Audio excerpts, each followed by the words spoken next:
So do you like those dumpsters that are a little trash can above ground and a massive vault underground? Oh yeah, there's some designs like that that are so cool. They can't do that in too many areas in New York, just because they don't have the space underground to do that. There's already so much there. But I've seen some other cities start to implement that, right? So like a big garbage truck will come up and up to this little trash can sort of thing, and pull an entire thing out of the ground that's like a whole underground dumpster and empty it, put it back in the ground, and then what you see above ground again is just still that little trash can. I think that's so cool. So cool, man. Didn't the mayor of New York reveal a new regular ass garbage can? It made it the news. It made the news, dude. Yes, but it had like a slight difference in design from the other ones that actually made it better. There was actually a slight design difference from the standard can that actually made it so much more functional. And I think it's hard to understand unless you live there.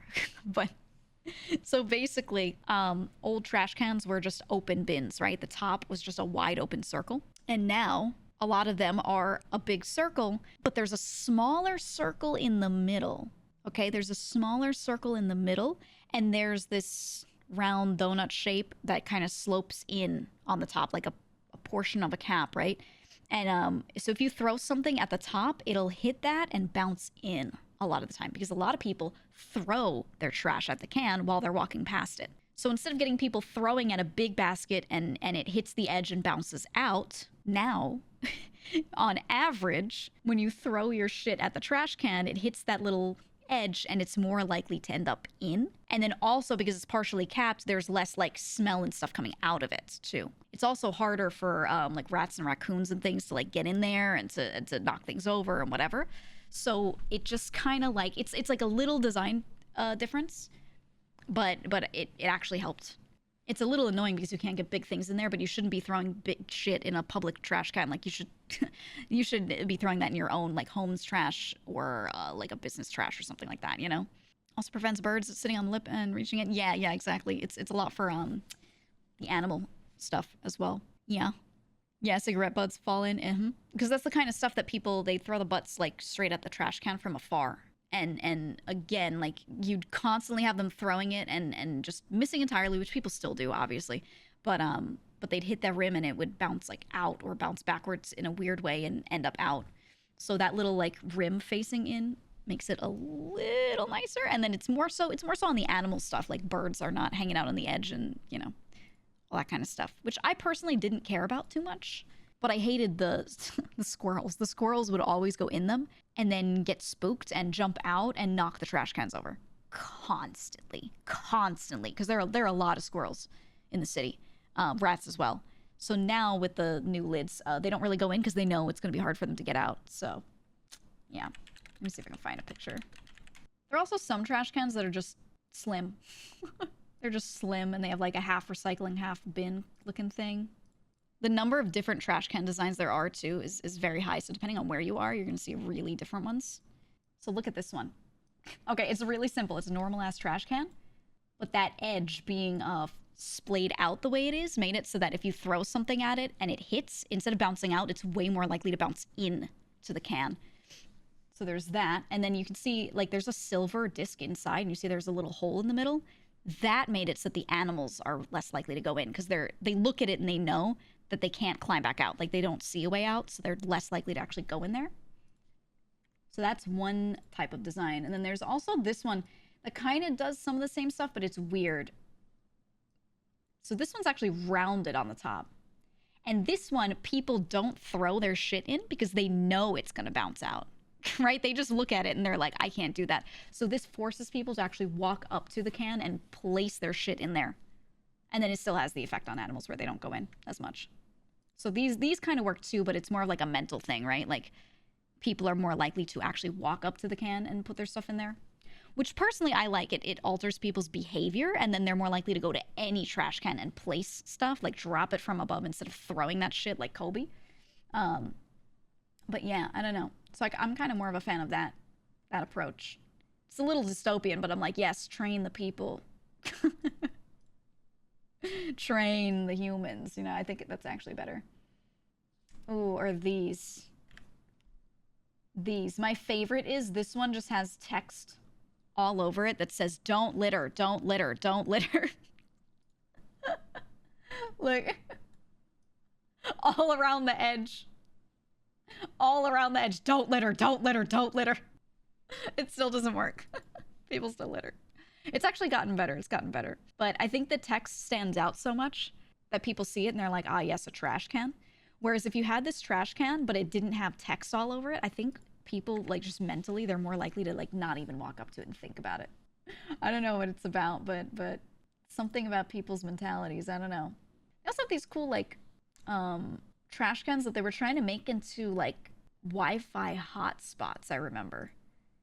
So they were like, if we have to place trash cans everywhere, because they're so regularly spaced out, is there something else we can do with this? And there was an idea to install in them, like for some of the bigger bins that are kind of like more of a trash chute where you're dropping trash in and it goes below the can, like into a lower thing. Since it's kind of installed in the ground, and it's like a like a solid structure that's bolted to the ground, they were like, why don't we on like one side of it have a thing, right?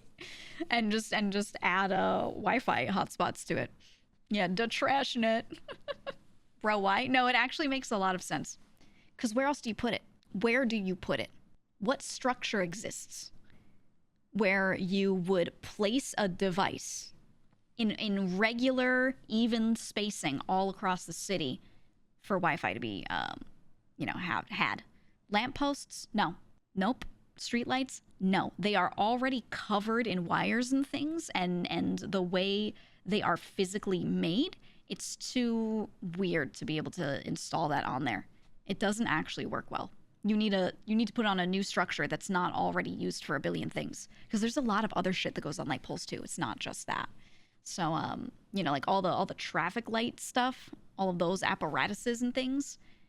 There's also legality with that, with certain authorities and certain groups having ownership on doing anything related to those, right?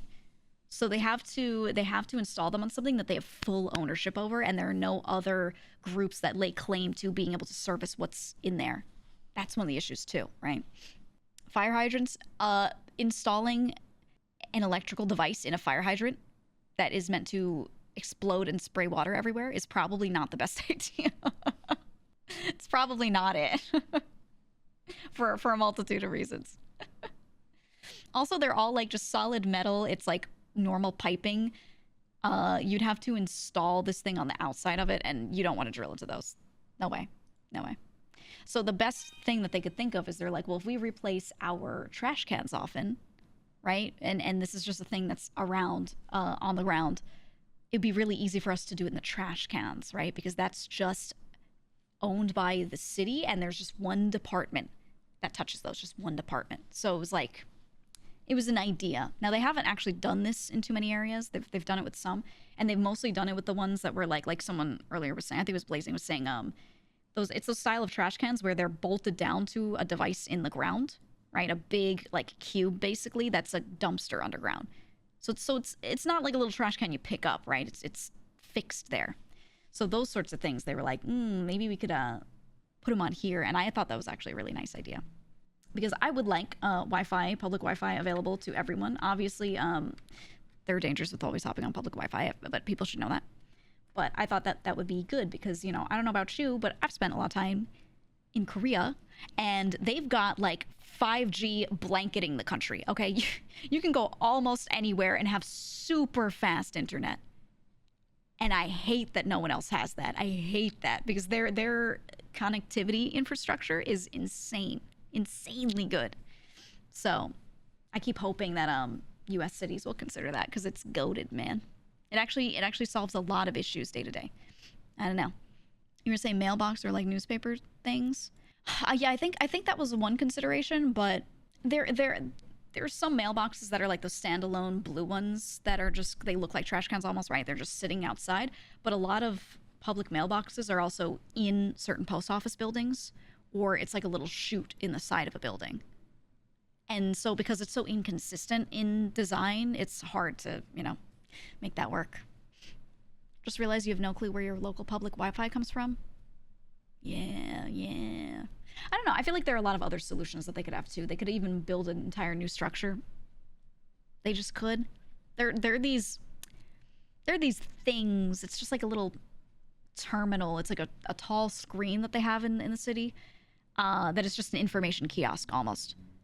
It's just like it looks like a little touch screen. Well, not little. It's pretty big. It looks like a touch screen, and it's just displaying info, maps. Here's some shows, like little ads for some shows that are going on and playing or whatever. And I look at those and I'm like, you could probably throw these things in here. You know, that makes a lot of sense. But they're not everywhere. They're only in like the really touristy areas. So I don't know. I don't know. Your friend told you that he had literally one ping once in a gaming cafe. Yeah, I'm telling you, their infrastructure for it is crazy, crazy. But you know, when people look at certain countries like this, especially they look at Japan and South Korea as having excellent infrastructure, and they're like, they have it. Why can't we have this in the West?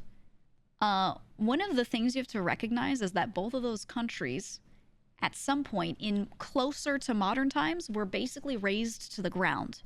And then they completely built up from scratch all of their infrastructure during more modern times than a lot of Western countries did, right? Like the New York City subway is very old. South Korea, after the Korean War, was literally just so much of it was razed to the ground and they had literally nothing. And a lot of their infrastructure was built in the 70s and 80s. It's way newer, you know, than like the New York City infrastructure. So people will look at their connectivity and be like, oh man, they could do it. Why can't we? And I'm like, it's a totally different situation. Totally different situation. Yeah, they had to restart.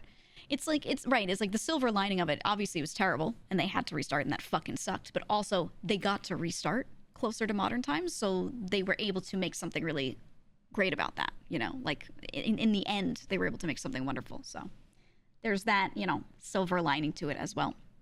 But it's very different when you build a city 300 years ago and keep it going versus when you built a city 40 years ago, you know? Who funded their infrastructure? A multitude of people. South Korea, a lot of the